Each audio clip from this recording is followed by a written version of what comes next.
Welcome back, Troglodytes, to another episode of Trogly's Guitars. Hey, we've got another rare one today. This is a 1982 Candy Apple Red Standard. Basically, this was the end run to the Heritage 80 series of guitars. If you're not familiar with them, that's kind of the first time Gibson really tried their hardest to do a reissue, and they actually looked good. Apart from the Prehistoric series, that's pretty much their first main run. I mean, as we've learned earlier this week, the KM was their first, bad attempt, but the Heritage series is the first series where they did a pretty good job. I mean, it's still not exact, but this is kind of what they looked like, but they kind of had some leftover parts and templates that they used, because they had a kind of a deeper dish carve here, and that's kind of what they used on this Candy Apple Red series. They wanted to use that deeper top carve. So you got a little bit more of a belly on these. Some of these have more of a pointed horn. This one's not as pointy as some of the Heritage models, but they do have a limited edition serial number on the back of them. But there's a lot of conflicting information out there on these, so I'm not 100% sure of the true numbers of these produced, but they're just kind of a cool standard from the era. If nothing else, just think of them as a cool custom finished standard from 82. So this one is finished in Candy Apple Red. There's two different versions of Candy Apple Red out there. They have either a gold or a silver base coat, and then there's a red over top of them. The best way to tell is if they have any wear spots on them. You can see right here, there's silver under it. So this is a silver under red, and I think that's the version most people prefer. I haven't seen a gold undercoated one in person, so I don't have an opinion as of yet, but I've been wanting to get my hands on one of these. A lot of people think these are a Heritage 80 just with a red finish over them, and they're fairly close. I mean, they're not exactly the same, but they do still have a three-piece neck that you can kind of still see. And they've got that limited edition serial number, so a lot of people refer to these as the poor man's Heritage 80, because those Heritage 80 series ones, they go for crazy money now. If you're lucky, you can find one between 25 and 3 grand, but most of them, they'll sell for anywhere from 4 to 6 grand depending on top. So this is definitely a very cool option for somebody who wants a Heritage 80 but doesn't necessarily want to afford one of them. This one, for the most part, is original. We've got some replaced parts here. Schaller strap locks. The knobs have been replaced, and one pot I had to replace because this thing came to me. It looked like it had 2 input jacks, like an input jack here and there. So I was really curious what this guitar had in it when I first got it from purchasing it. So I plugged it in the regular jack. Yep, works like normal. I tried plugging it in here, and then it's like, well, it doesn't plug in, but it looked exactly like another input jack. So I flip it over, take it out, and then I go, oh, okay. At some point in time, this pot got damaged, the original one, and the shaft actually fell out of it. Unfortunately, the original owner didn't keep that, but I did restore it with a 1980 pot. So it's kind of an error correct part. It has 2 82 pots, a single 81 pot, and then a single 80 pot. But if you did some fancy soldering work, you could probably pass it off as original, but I'm definitely being honest there. But besides that, this guitar is original. And if you can live with one replaced pot, replaced knobs, and Schaller strap locks, this has got all the goodies in it. Tim Shaw PAFs, best pickups ever made. Cool, rare 7-point adjustment bridge. This one needs a little bit of work. You need a new top E saddle. It's been worn in a little bit too deep. This guitar was set up in a way that all the strings were really pushing down, because this was decked and all the strings were pushing on the edge of the bridge here. So it really wore that saddle down. So you kind of get some buzzing towards the top here because the action gets too low because the saddle's too far down. So that's one thing you'll need to replace on this guitar. You have your sweet wind out tuners on this one as well. And the other unique thing to this model is Evany Fretboard, just like the Heritage 80 Elites. Alright, here you can see the face of the headstock here. You've got lots of string change wear. You're in pretty extreme lighting situations right now. Usually it doesn't look this torn up and bad, but usually you see it kind of like this. So you've got some light string change wear. There is some kind of dings and dents along the side of the headstock there, but nothing too incredibly bad. Lightly aged lacquered Les Paul model and standard truss rod cover. Original nut on this one yet, it's holding up fine. There is some fret wear on like the first 7 frets. There's some minor flattening and divoting. I mean, it looks pretty bad in photos, but playability wise it's still just fine. You could definitely level, recrown, you know, polish them up, make them just about good as new with a trip to your luthier. But you're gonna notice here, hey, that's pretty dark rosewood. No, this is Evany Fretboard, just like the Heritage 80 Elites. That's kind of what makes these candy apple reds, you know, more unique, is that they have the Evany Fretboard as a standard.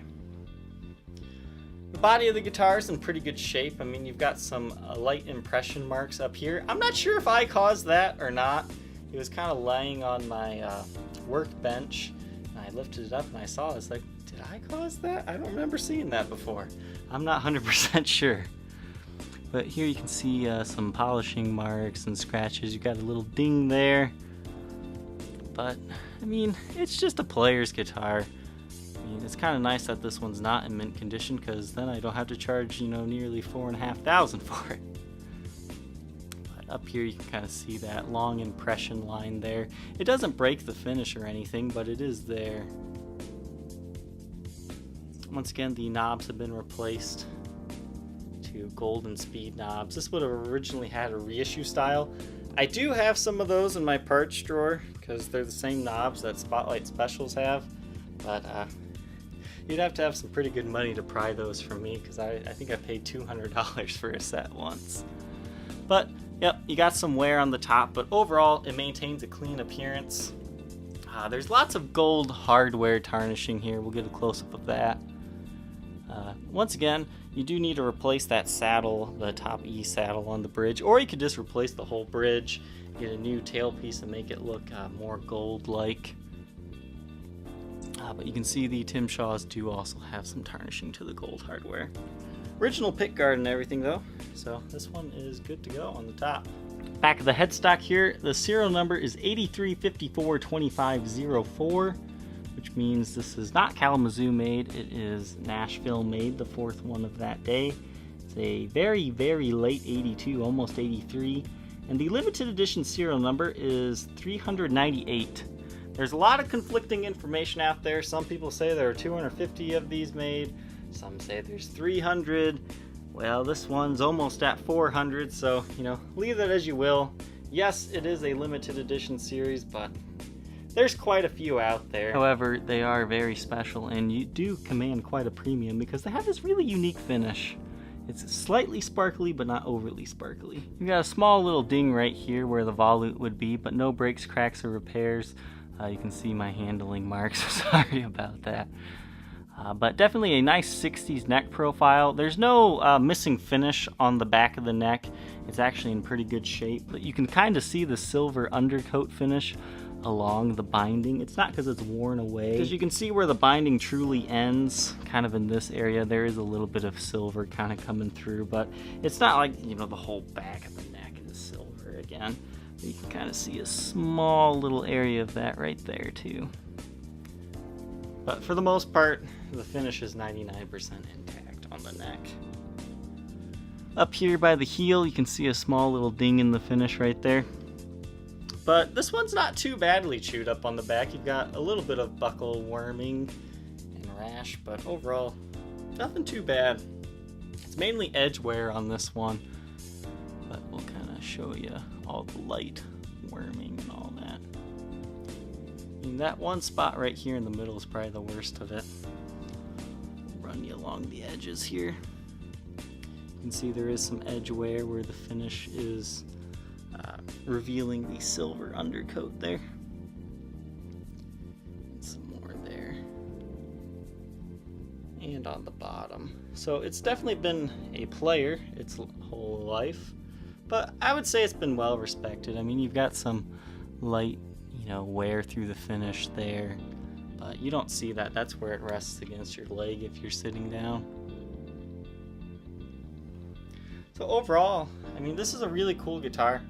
I've seen these posted on like the My Les Paul forums, and there's a lot of people going, oh yeah, they're just like Heritage 80 guitars. I'll tell you this, it's a really cool guitar, but overall, it's not the same feel as a Heritage 80. I think what a Heritage 80 has going for it is the top is very, vintage looking. It's got flame, it's got quilt. I mean, these Candy Apple Reds, beautiful guitars, don't get me wrong, but I would probably prefer a Heritage 80 guitar because of the top. I think these are definitely worth a slight premium, but I probably wouldn't pay, the same as a Heritage 80. Something I do want to point out here right by the toggle switch is it looks like there's kind of a finish checking coming from where this was tightened down a little bit too much. I don't believe it's a complete full crack, but it could be a very small one.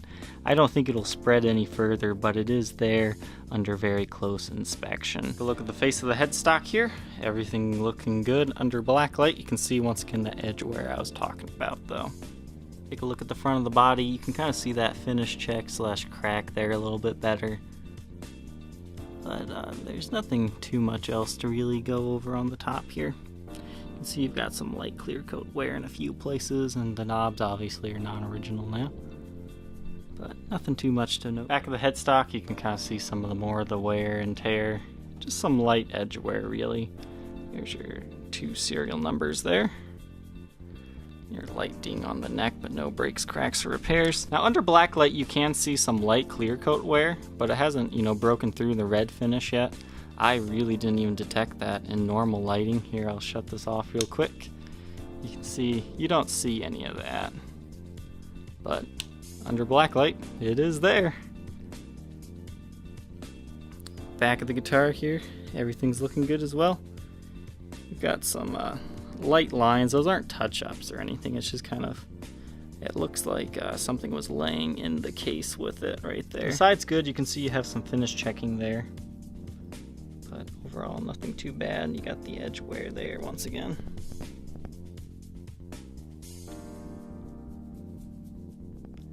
And everything else is looking good. Quite a heavy Les Paul at 10 pounds, 11.4 ounces. Beauty does come in its original Gibson case. This case has a little bit of a smoky smell to it. The guitar is nowhere near as bad as the case. But you can see the Gibson logo there. You've got some wear and tear along the sides. I mean, the exterior is really not in that bad of shape. You got 1, 2, 3, 4 regular latches and this locking latch. Now, I've never seen this locking latch before. It functions way better than any Gibson latch that I've seen. Usually you gotta really work on them just to get them to release. So I almost think this was added after the fact, because it's definitely a different feel than these other pieces. But other than that, I think that's the only modification that could have potentially been done. But all your other latches work just fine. Except for this back one, it doesn't have that loop. I mean, you could probably put something over it to work again, but that one does not currently have anything. But the interior, it's red. It really reminds me of those early historic cases in the type of plush casing lining that they used. But, I mean, it's definitely seen better days. You've got the inside kind of fallen in here. I mean, you can always glue that back up. You can glue this back up, kind of like this. So it's a little bit of a fixer-upper. The case lid is especially bad. You can see what they make it out of, just this cheap plywood stuff. But that needs, re-glued to it, which is, easily done. And then you've got to glue this bit back to there. So it's definitely restorable, but as of right now, it's in a little bit worse for wear shape. The cleans will be running through a Gibson Super Gold Tone GA30RV. The dirty tones come from a Marshall JMP 1C.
think you might be interested in this Gibson Les Paul Candy Apple Red Standard, feel free to contact me on my Facebook page, facebook.com/Troglys, Troglys, or check out the eBay and Reverb listings.